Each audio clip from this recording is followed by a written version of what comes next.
Halo, ketemu lagi dengan saya.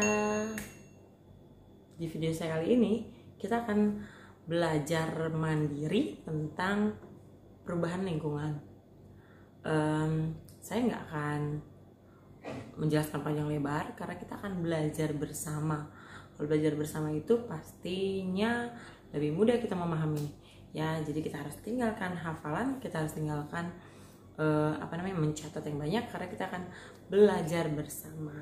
Yuk ikutin saya terus ya.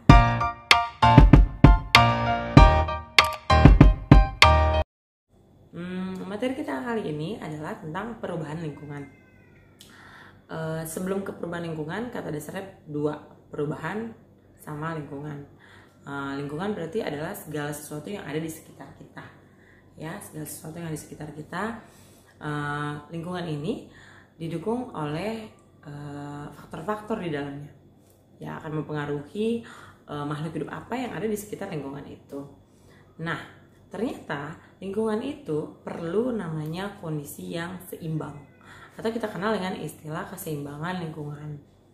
Untuk keseimbangan lingkungan, kita harus tahu bahwa keseimbangan lingkungan dipengaruhi oleh dua faktor, yaitu faktor daya dukung lingkungan dan juga daya lenting lingkungan. Apa itu daya dukung lingkungan? Daya dukung lingkungan adalah di mana kemampuan lingkungan untuk menciptakan atau kemampuan lingkungan untuk mendapat mendukung makhluk hidup yang ada di lingkungan tersebut.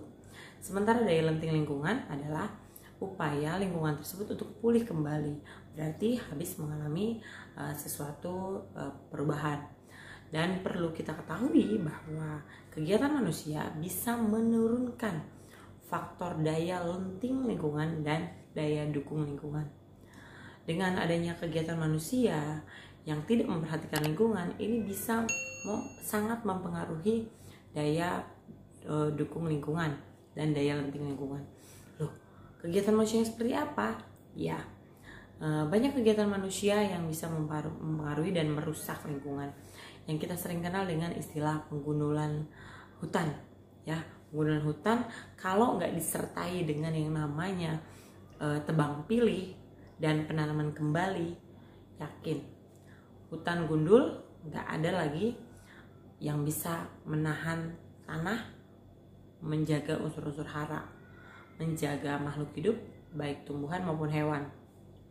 Yang ada erosi, yang ada banjir. Ya, itu salah satunya aja.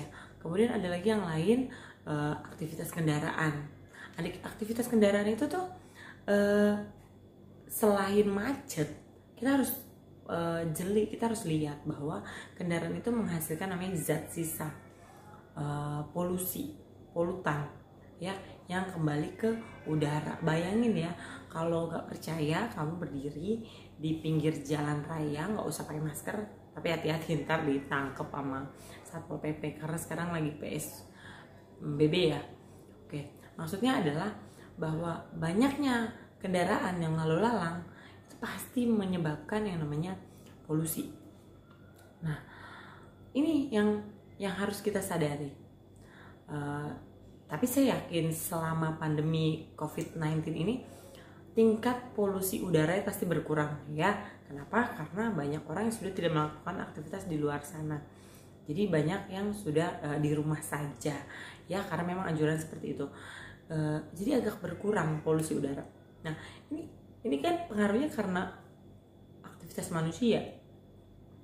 Lalu apalagi sih pembuangan limbah, ya, pabrik-pabrik. Walaupun sekarang banyak juga pabrik-pabrik yang terpaksa harus gulung tikar, terpaksa harus mem-PHK para karyawan. Tapi perlu kita ketahui, sebelum kejadian ini, bayangkan pabrik, belum pembuangannya ke atas, pencemaran udara, belum pembuangannya ke bawah, ngerusak tanah, unsur-unsur hara yang ada di tanah, lalu airnya buang ke sungai atau kali yang terdekat. Belum lagi, apalagi pencemaran yang merusak lingkungan, pembuatan pemukiman manusia. Wah, kalau kamu lihat itu kan suka ada tulisan rumah 2 lantai 460 juta, bisa mobil dan lain sebagainya. lahan mana lagi yang dibuka, lahan mana lagi yang dijadikan tempat tinggal. Alhasil apa? Kita lihatlah rumah mewah banjir, ya iyalah, dulunya itu adalah apa? Mungkin bekas rawa, mungkin bekas empang, mungkin bekas sawah, terus bikin perumahan-perumahan elit, ya kan? Jadi yang nempatin nggak tahu, karena kan yang ditahu dia beli rumahnya udah jadi bagus gitu kan. Lalu apa lagi? Terganggu lah ekosistem yang ada. Oh, kedengeran waktu itu ada tomcat. Ingat ya tahun berapa ya? Kayaknya aku masih kecil deh. Lupa. Waktu tomcat nyerang, keluar banyak tomcat. Kenapa? Karena populasinya keganggu. Buat apa? Manusia bikin banyak rumah di sana, di habitatnya mereka. Keganggu, akhirnya mereka keluar. Sebenarnya mereka nggak ngeganggu manusia, tapi karena diganggu sama manusia, aktivitas manusia, alhasil kita yang terganggu, ya kan? Lalu apalagi sih? Nah, ternyata pencemaran itu ada 4 macam berdasarkan tempatnya, berdasarkan asalnya. Ada namanya pencemaran udara, ada namanya pencemaran tanah, ada namanya pencemaran air, dan ada juga pencemaran suara. Ya, karena kita akan belajar secara mandiri, saya nggak akan panjang lebar menjelaskan macam-macam pencemaran tersebut. Saya mau kita semua, yuk sama-sama kita cari informasi, lalu kamu tuliskan di kertas. Kalau ada pertanyaan kamu boleh tanyakan kolom di bawah ini. Bu, nanya dong. Oke, tulis di bawah ini ya. Tapi yang jelas kamu tulis dulu di buku kamu macam-macam pencemaran menurut asalnya, menurut asal tempatnya, ya. Yang pertama tadi sampai dengan keempat. Jangan lupa kamu sertakan pengertian serta contohnya. Ya, kamu sertakan pengertian serta contohnya. Lalu itu adalah tugas yang pertama, tugas nomor 1. Lalu anak-anakku sekalian, ternyata pencemaran ini sangat berdampak. Tadi siapa penyebabnya? Manusia ya, aktivitas manusia. Ternyata sangat berdampak juga bagi kita. Kembali lagi ke kita. Loh, kita yang dikasih Tuhan akal pikiran, harus kita berpikir gitu kan.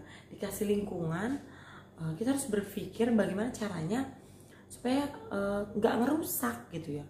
Karena kalau terjadi pencemaran, yang rusak kita juga, yang rugi kita juga. Apa sih dampaknya? Yang pertama ada di bidang kesehatan.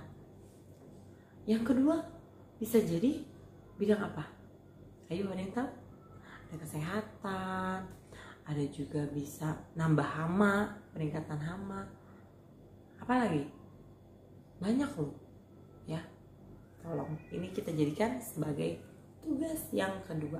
Tugas yang kedua adalah apa saja dampak dari pencemaran bagi manusia. Jangan lupa minimal kamu sebutkan 3 dan juga keterangannya ya.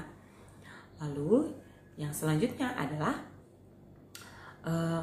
kalau sudah tercemar mau bagaimana? Oke, kita harus memikirkan bagaimana caranya memperbaiki daya dukung lingkungan tersebut, ya kan? Setuju dong. Nah, bagaimana caranya ya? Pemerintah dengan segala macam kebijakannya pasti membantu atau mengarahkan kita masyarakat untuk bisa membantu menolong lingkungan kita kembali ke keadaan yang seimbang. Setuju ya? Nah, oleh sebab itu, apa yang harus kita lakukan secara individu, secara masyarakat? Oke, cara yang paling mudah adalah jangan buang sampah sembarangan. Ya, mulai dari sadar diri saya sendiri gitu ya. Kita nggak bisa nunjuk orang lah, karena kesadaran itu dari diri sendiri. Gue mau buang sampah pada tempatnya. Setelah habis jajan atau makan apapun, biasain aja buang sampah pada tempatnya. Sehingga ini akan jadi kebiasaan. Kalau kita lakuinnya terus menerus, akhirnya jadi kebiasaan kita bahwa kita nggak suka yang namanya buang sampah sembarangan. Dan juga ini pastinya membantu para petugas kebersihan untuk bisa membersihkan. Jadi kita nggak cuma ngandelin petugas, karena perlu banget dari diri kita. Lalu bagaimana lagi cara? Apa cuma dengan buang sampah sembarangan? Nggak buang sampah sembarangan kita bisa menolong lingkungan kita. Ya ada juga yang lain ya, sampah itu dikemanain ya, sampah-sampah plastik itu kan banyak banget ya, dikemanain. Bisa juga kita daur ulang ya. Jadi materi selanjutnya kita akan bagaimana kita mendaur ulang sampah ya, bisa digunakan kembali gitu kan. Banyak deh macam-macamnya. Lalu apalagi sih yang kita bisa lakukan? Nah, jangan lupa ini adalah tugas kamu yang ketiga, yaitu membahas upaya atau cara kamu untuk dapat mengatasi pencemaran lingkungan ya. Upaya atau cara real ya. Jadi jangan saya akan bla bla bla yang sifatnya global, enggak. Maksud saya adalah cara kamu secara pribadi yang akan kamu lakukan untuk mengatasi pencemaran lingkungan. Jadi sudah ada 3 tugas yang akan kita kerjakan bersama. Jangan lupa ya. Jangan lupa kamu tulis dengan jelas, penjelasannya minimal 3. Jadi di video saya kali ini kita sudah membahas tentang bagaimana cara belajar mandiri tentang perubahan lingkungan.